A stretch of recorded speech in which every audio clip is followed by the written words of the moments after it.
चालू वर्षी मराठवाड्याला दुष्काळाची मोठी झळ बसली आहे। खरीप आणि रब्बी या दोन्ही हंगामांनी दगा दिलाय। अशा नापिकी आणि दुष्काळाच्या स्थितीत लातूर जिल्ह्यातल्या देवणी तालुक्यातल्या होनाळी गावच्या वैजनाथ बिरादारांना यंदा केवळ 15 गुंठ्यात किमान 70 क्विंटल गाजराचं उत्पादन अपेक्षित आहे। आजवर 21 क्विंटल गाजर विक्रीतून त्यांना 52,500 उत्पन्न मिळालंय, तर येत्या काळात त्यांना आणखी 50 क्विंटल उत्पादन अपेक्षित आहे। गाजराच्या पिकातून त्यांना 1.5 लाखांचा निव्वळ नफा अपेक्षित आहे।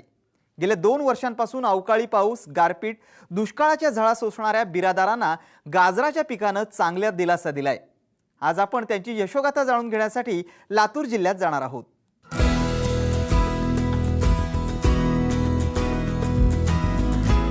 होनाळी गावच्या वैजनाथ बिरादारांचं 1976 मध्ये BA पर्यंत शिक्षण पूर्ण झालं। त्यानंतर त्यांनी शेतीला सुरुवात केली।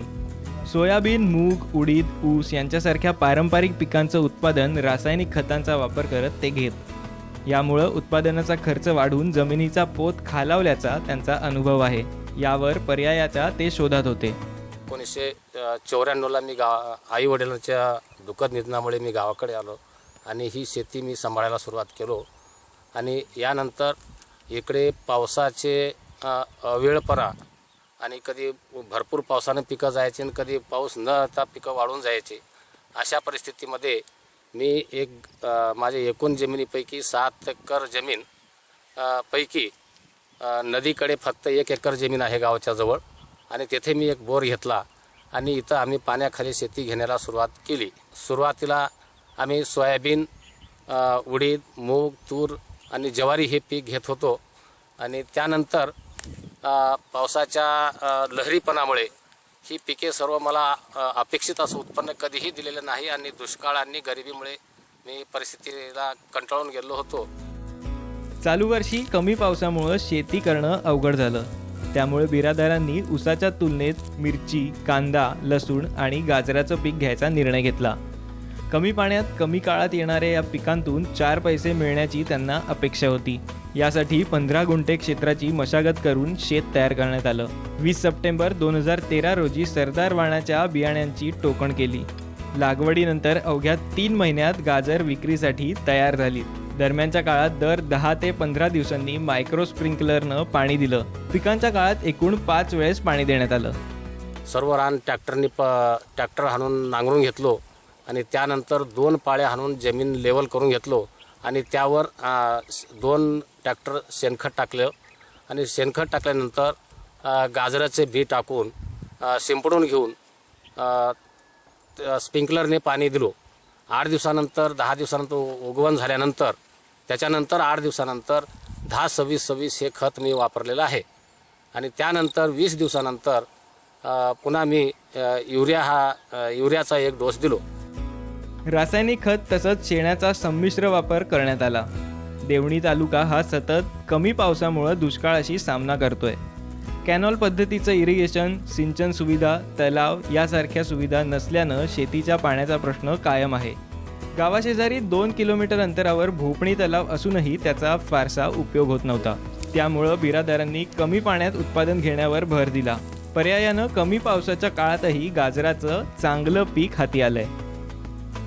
गाजर उगवण झाल्यानंतर गाजरावर काही रोगराई पडलेली नाही, परंतु अतिशय कडक उन्हामुळे ऑगस्ट महिन्यामध्ये सुद्धा मे महिन्यासारखे कडक ऊन लागत असल्यामुळे थोडे गाजराचे रोप मरून गेले आणि गाजर थोडे पातळ झाले। आतापर्यंत मी 4 गुंठ्यामधील गाजर काढलेलं आहे आणि एकूण 21 क्विंटलचं मला उत्पादन मिळालं।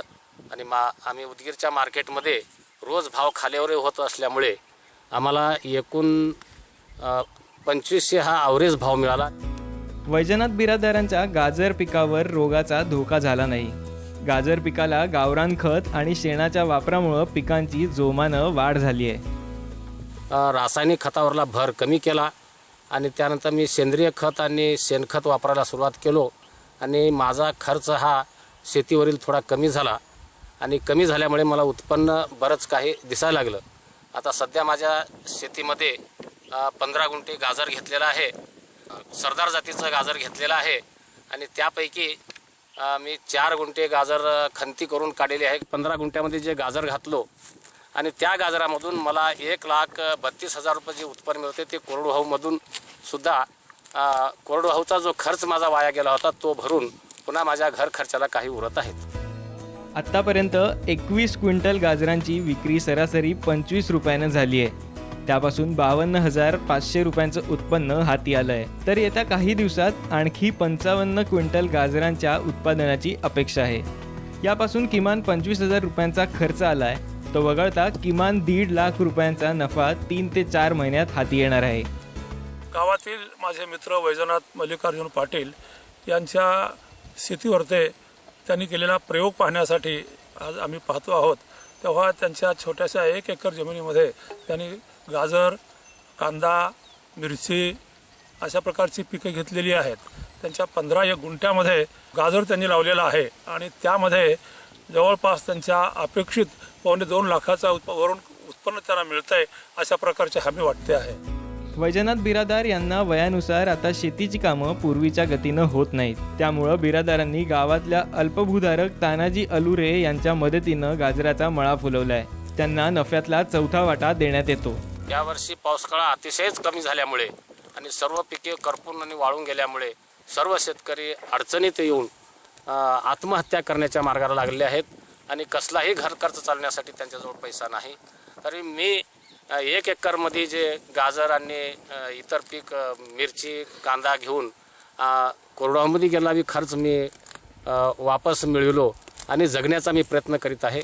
तरी सर्व शेतकऱ्यांना विनंती आहे की आपल्या थोड्याशा जमिनीमध्ये जरी पाणी उपलब्ध असेल तर असे पीक घेऊन आत्महत्येपासून परावृत्त व्हावे. आज मराठवाड्यातला शेतकरी दुष्काळ, गतवर्षीची गारपीट यामुळं वैतागलाय. एकीकडं शेतकरी आत्महत्या करत असताना वैजनाथ बिरादार आणि तानाजी अलुरेंनी मात्र कमी काळातल्या गाजरांच्या पिकातून शेतीचं नुकसान भरून काढण्यात यश मिळवलंय. त्याचप्रमाणे शेतकऱ्यांनी नियोजन आणि संयम ठेवल्यास शेती नक्कीच नफा मिळवून देते यात शंका नाही. दीपक क्षीरसागर, साम टीव्ही, लातूर.